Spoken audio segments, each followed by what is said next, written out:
Welcome back, guys. So not too long ago, we took a look at the G-Story 11.6-inch portable gaming monitor for the PlayStation Classic that had a built-in carrying case.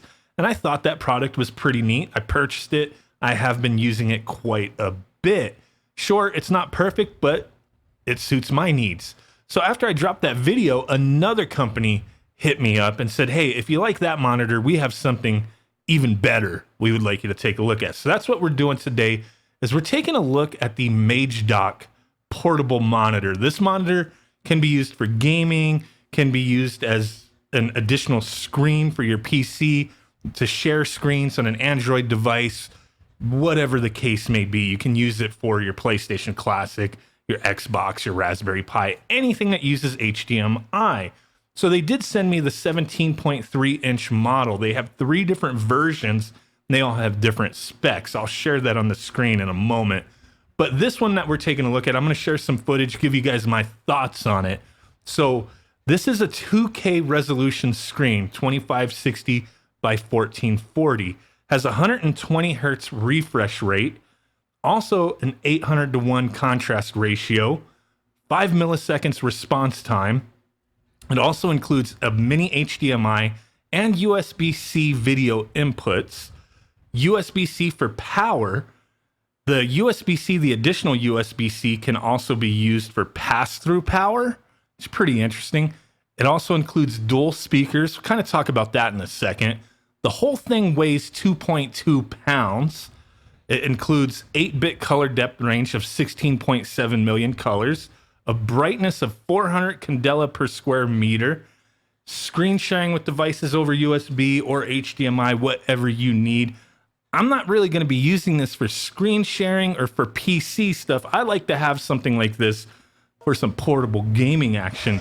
Now, this screen being 17.3 inches, it's quite big. So the one that I got, it came with a little like flap thing, a carrying case or a protective case that's also used as a stand. And it is pretty neat.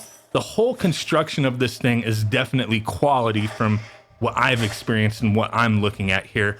Now, I do have a few little issues, but the one thing that really bothers me is the actual little stand that's included, the cover.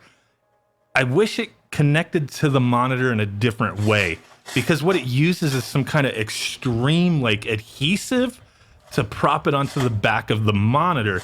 The problem with that is I was off a little bit when I set it on there. And the second you even get like a square inch of that glue or adhesive onto the back of the monitor, that damn thing is stuck. It felt like if I tried pulling it off, I would rip apart the monitor. So I just went with it and put it on. It's on there okay, but I did notice the speaker holes were a little, misaligned, not by much. They're not really being covered, but for sure I was off by a couple millimeters putting this thing on. I wish it would have connected some other way, maybe a clip or magnets or something. It's a little disappointing to, you have this kind of an accessory for this thing to cover it and protect it and use it as a stand. Like a lot of the cases out there for tablets and whatnot are very similar, but I've never really seen anything like this that attaches by some heavy duty glue or adhesive. Just kind of a strange decision there. I'm not sure with it, because there's also a VESA mount on the back.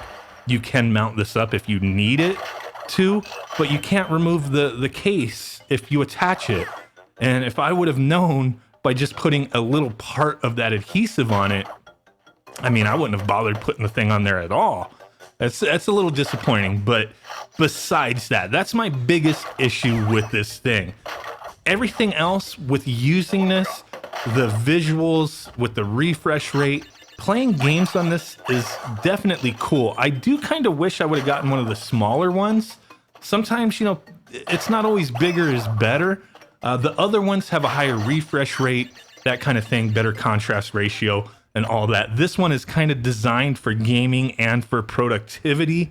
So there's some, some little shortcomings here, little trade-offs, I guess you would say. And it's not that bad to me. I'm fine with the 120 hertz refresh rate. The other ones have 144.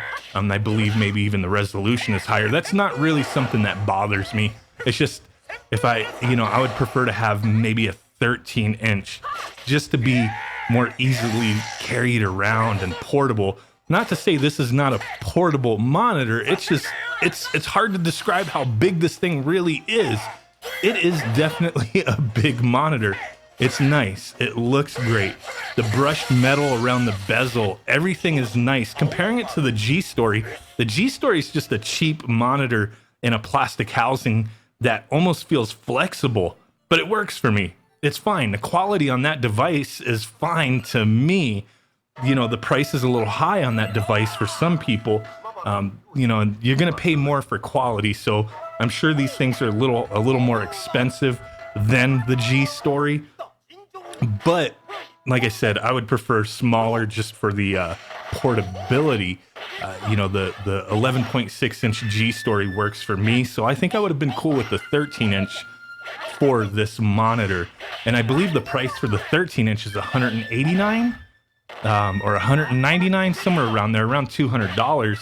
Whereas the 17-inch, the one that we're looking at, is going for maybe a little under $300 at this time. Sure, it has some decent specs and it's really nice.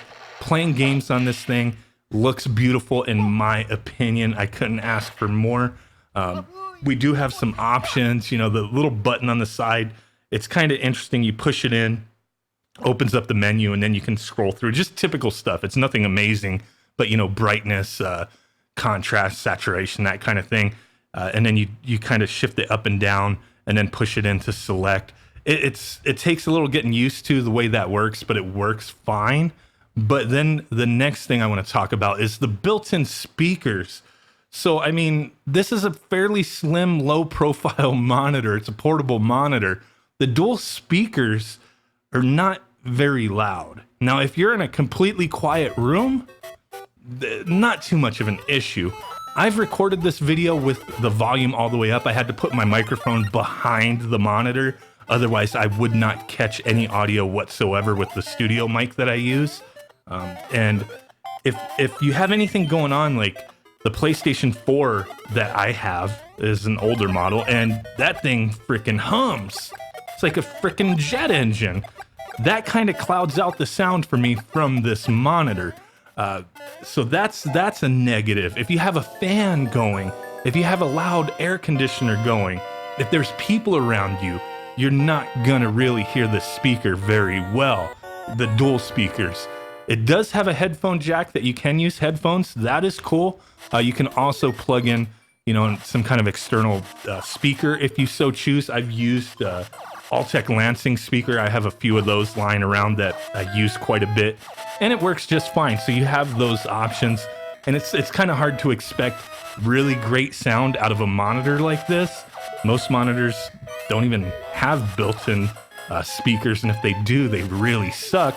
And these are not as bad as, I have some monitors that I use for productivity and whatnot while I'm doing YouTube, doing my videos or doing other things. And they have built-in speakers, and they cost way more than this monitor. And the speakers in the monitors I have, they suck butt, really bad. You can't hear anything. So I do give this monitor a little bit of credit on that end. If you are interested in this monitor, you can check it out. I'll put a link in the description. I'm not being paid or getting any kind of incentive for anybody purchasing these things. I think it's a neat device. It's a cool monitor. The quality is definitely good in my opinion. It's a little pricey, but if you're in the market for something like this, look out and compare prices, specs, all that good stuff to find something that suits your needs. For me, I dig this monitor. I just wish a few things were different. Namely, that damn case, the protective case and stand. That drives me nuts. I just wish that was not a fixed thing that just stays stuck to the monitor, because then you can never use the VESA mount. You can never remove it from this thing. You put it on janky.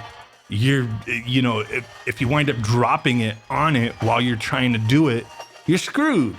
You're going to damage the unit. I wish they would have found a different way to do that. But hey, it is what it is. But the one thing I do need to state that I always try to talk about in these kind of videos is, if this product wasn't sent to me for purpose of review, would I have purchased it myself?